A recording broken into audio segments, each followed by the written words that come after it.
Patakahasta-vinyoga. Uses of Patakahasta.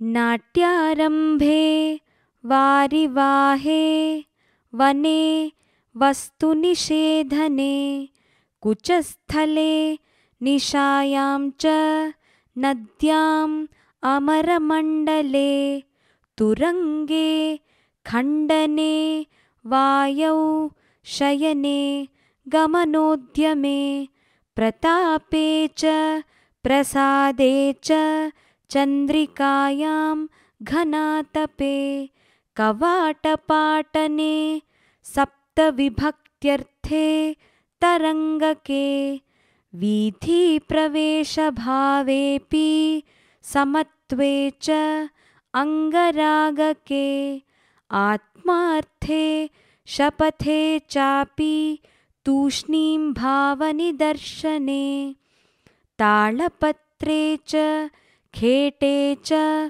द्रव्यादिस्पर्शने तथा आशीर्वादक्रियायां च नृपश्रेष्ठस्य भावने तत्र तत्रेति वचने सिन्धौ तु सुकृतिक्रमे सम्बोधने पुरोगेऽपि खड्गरूपस्य धारणे मासे संवत्सरे वर्षदिने सम्मार्जने तथा एवमर्थेषु युज्यन्ते पताकहस्तभावनाः।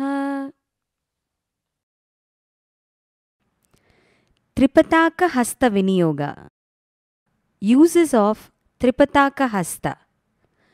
मकुटे वृक्षभावेषु वज्रे तद्धरवासवे केतकी कुसुमे दीपे वह्निज्वाला विजृम्भणे कपोते पत्रलेखायां बाणार्थे परिवर्तने युज्यते त्रिपताकोऽयं कथितो भरतोत्तमैः। अर्धपताकहस्तविनियोगा. Uses of अर्धपताकहस्त.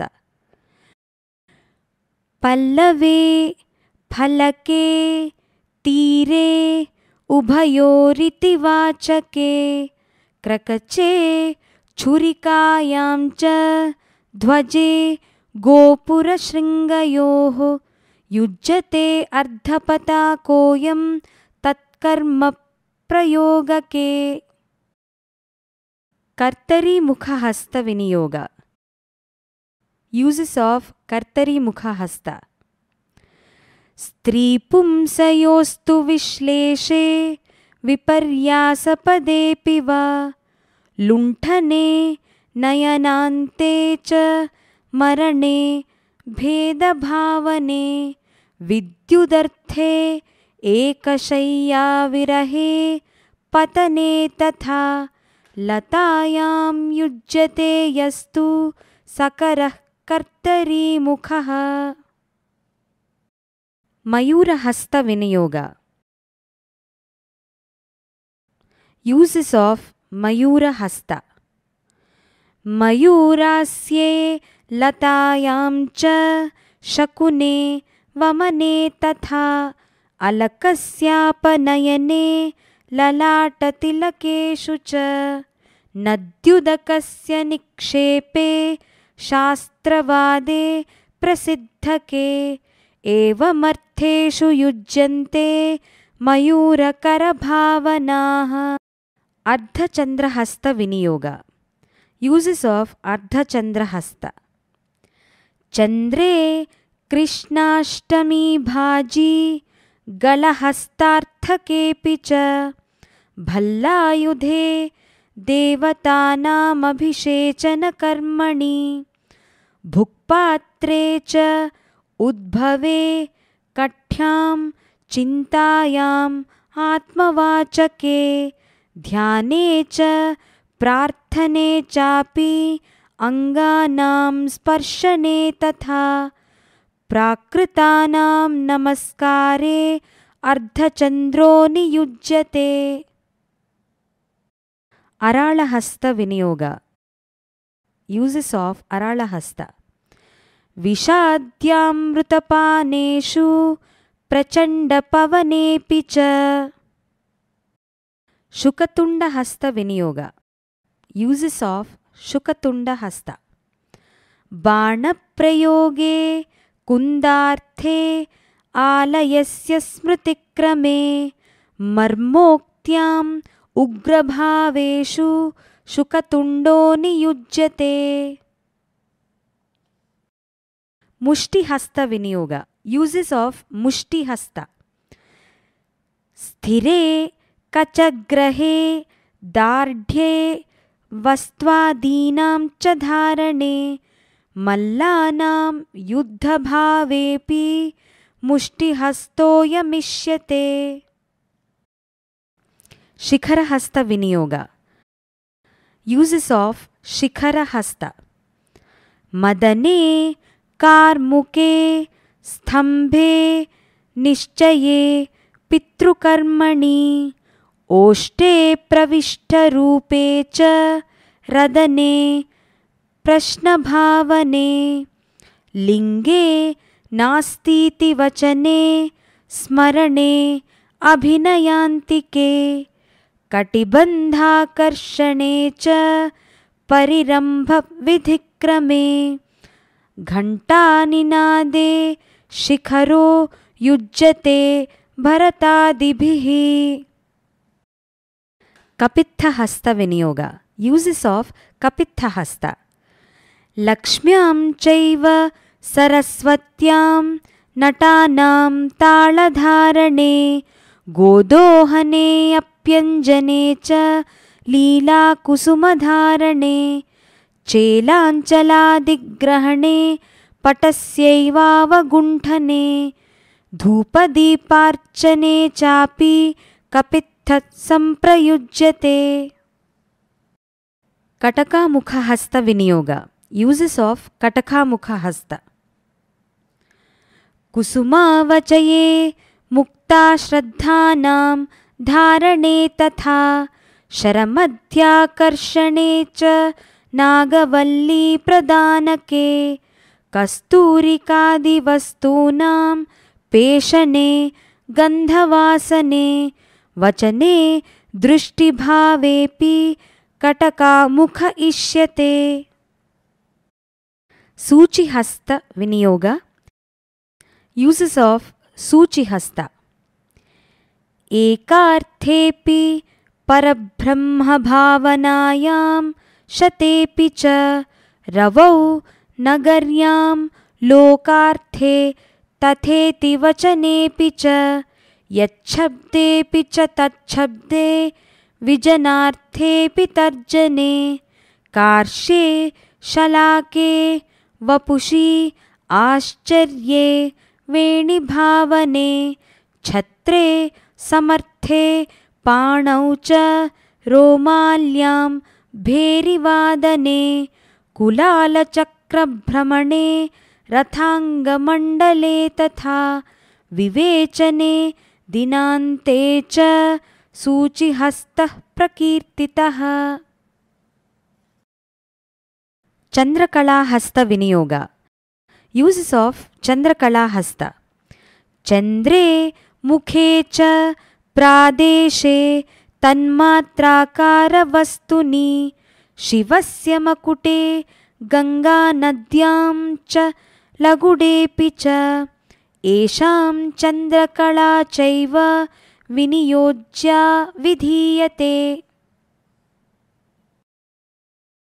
पद्मकोशहस्तविनियोग यूसेस् आफ् पद्मकोशहस्त फले बिल्वकपित्थादौ स्त्रीणां च कुचकुम्भयोः आवर्ते कन्दुके स्थाल्यां भोजने पुष्पकोरगे सहकारफले पुष्पवर्षे मञ्जरिकादिषु जपाकुसुमभावे घण्टारूपे विधानके वल्मीके कमलेऽप्यण्डे पद्मकोशो विधीयते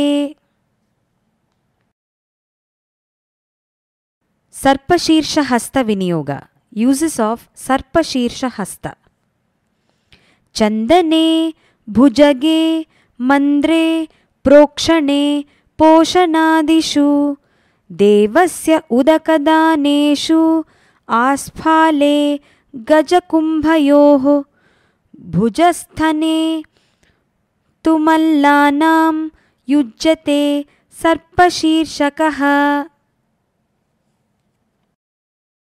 मृगशीर्षहस्तविनियोग यूसेस् आफ् मृगशीर्षहस्त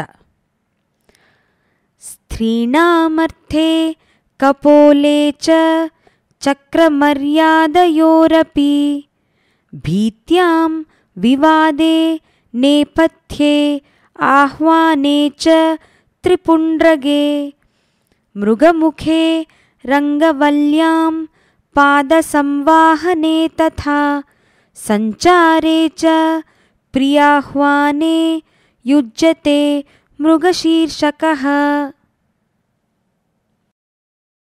सिंहमुखहस्तविनियोग यूसेस् आफ् सिंहमुखहस्त होमे शशे गजे दर्भचलने पद्मदामनि सिंहानने वैद्यपाके शोधने संप्रयुज्यते काङ्गूलहस्तविनियोग यूसेस् आफ् काङ्गूलहस्त लकुचस्य फले बालकिङ्किण्यां गण्ठिकार्तके चकोरे क्रमुके बालकुचे कल्हारके तथा चातके नालिकेरे च काङ्गूलो युज्यते करः अलपद्महस्तविनियोग यूसेस् आफ् अलपद्महस्त विकचाब्जे कपित्थादिफले चावर्तके कुचे विरहे मुकुरे पूर्णचन्द्रे सौन्दर्यभावने धम्मिल्ले चन्द्रशालायां ग्रामे चोद्धृतकोपयोः तटाके शकटे चक्रवाके कलकलारवे श्लाघने सोलपद्मश्च कीर्तितो भरतागमे